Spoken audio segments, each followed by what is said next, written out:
नमस्कार, हमारे सामने पुजारी जी है। पुजारी जी, आप यहीं के पुजारी जी हैं? जी जी जी। क्या नाम है आपका? विजय पटवारी। विजय पटवारी जी।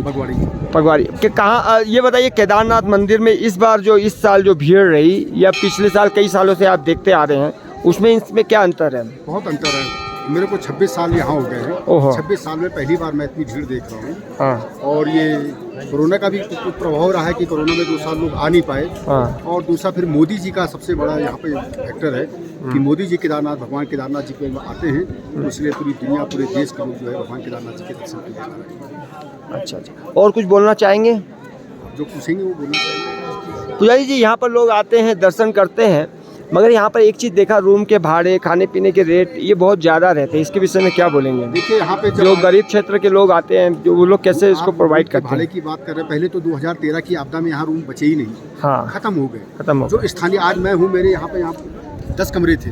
हाँ। आज मैं शरणार्थी के तौर पे श्री केदारनाथ जी धाम में रह रहा हूँ। हाँ। मेरे यहाँ पे कोई व्यवस्था नहीं रहने की। जब स्थानीय व्यक्ति की यहाँ पे रहने की व्यवस्था नहीं हो पाई है, तो देश विदेश के यात्री हैं और उनके जो 4 कमरे भरे हैं, उनको मेंटेनेंस करना इतना महंगा पड़ जाता है, इसलिए थोड़ा भी किराया ज़्यादा है।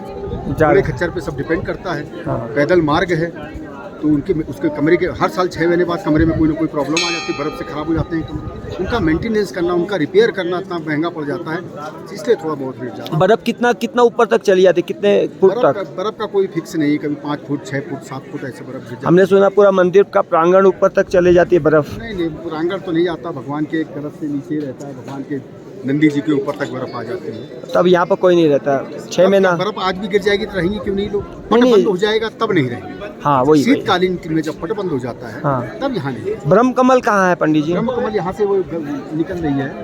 अच्छा, अभी ब्रह्म कमल नहीं चढ़ रहा है? इस समय ब्रह्म कमल लुप्त हो गए।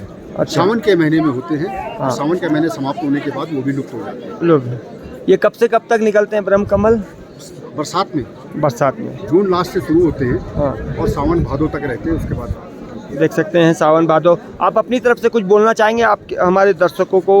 दर्शकों को बोलना ये चाहते हैं, मोदी जी आ रहे हैं केदारनाथ जी। हाँ। और जो अभी तक का जो केदारनाथ जी का जो यात्रा थी, बड़ी महंगी यात्रा थी, बहुत महंगा, गरीब आदमी के बस की नहीं थी, मगर अब मोदी जी रुपए का प्रोजेक्ट लेकर के आ रहे हैं। 1000 करोड़ का रुपए का प्रोजेक्ट है। उस रुपए के प्रोजेक्ट से ये है कि गरीब से गरीब आदमी भी से केदारनाथ। अब ऐसा नहीं हो कि रुपए का रेट इतना ज़्यादा कर दे। ऐसा नहीं, रुपये हेलीकॉप्टर जैसा इसीलिए बनाया गया कि हेलीकॉप्टर बंद हो जाए। हेलीकॉप्टर आ जाने से यहाँ पे ग्लेशियर टूटते हैं। हाँ। हेलीकॉप्टर की गड़गड़ाहट से यहाँ पे ग्लोबल वार्मिंग होती है। हाँ। और उससे जो है कि केदारनाथ में जो है कि और यहाँ के जो पक्षी है वो भी प्रभावित हुए हैं, वातावरण भी हुआ है। तो रोपवे एक शांत है और हर आदमी उसमें आ जाएगा।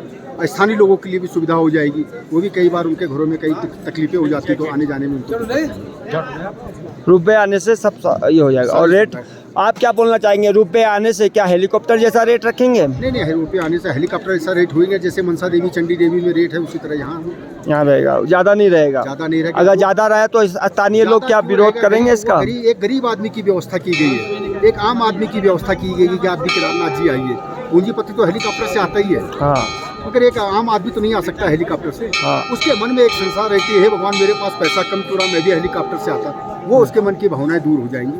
रुपये से आकर के भगवान के दर्शन करेगा, भगवान के चरणों में नतमस्तक होगा और अपने गंतव्य स्थान पर पहुंचेगा। और कोई नई सौगात रवि मोदी जी देना चाहते हैं, सरकार देना चाहती है, क्या है? और कुछ आप केदारनाथ तो क्या है, बस हम लोग को यही है कि भाई 2013 की आपदा में हम लोग का यहाँ सब उजड़ गया और अभी तक हम व्यवस्थित नहीं हो पाए। अभी तक हमको कहीं पे बना के नहीं मिला ना। कहीं हमारी ज़मीन थी वो भी सरकार ने अधिकृत कर ली, उसमें हम लोग को कहीं पे व्यवस्थित नहीं किया गया। फिर यहाँ के केदारनाथ के व्यापारी थे, व्यापारी वर्ग का जो है कि उसमें आपदा में उनका सब कुछ बह गया और अभी तक का वो बेचारे अपने कुछ रह गया था, उनका शेष, वो शेष उनको नहीं मिल पाए। उत्तराखंड सरकार से यही गुजारिश है, उनका जो शेष रह गया है 465 व्यापारियों का, वो उनको दे दिया जाए। और जो आदिगुरु जो शंकराचार्य जी, जो स्वरूपानंद जी शंकराचार्य जी है, उन्होंने आदिगुरु शंकराचार्य जी का जीवन उद्धार किया था। वो उस समय 2007 में वहाँ पर ज्वेलरी और स्फटिक की शिवलिंग आई थी और आपने देखा होगा यहाँ पे तो वो आपदा में चली गई। यहाँ पे तो स्वयंभू हैं।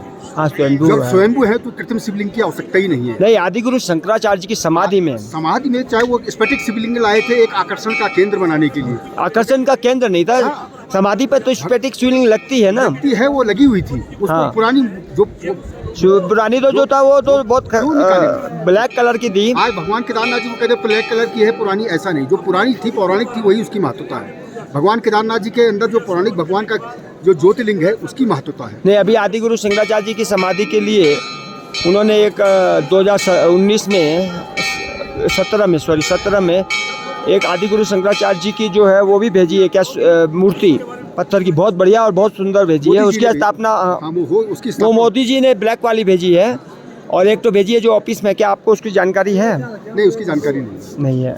तो देख सकते हैं हमारे पुजारी जी, आपका क्या नाम हुआ, शुभ नाम? भगवान। विजय जी। देखिए इन्होंने अपना पूरा वर्णन किया। इसी के साथ में हेमंत ओझा, हेमंत टीवी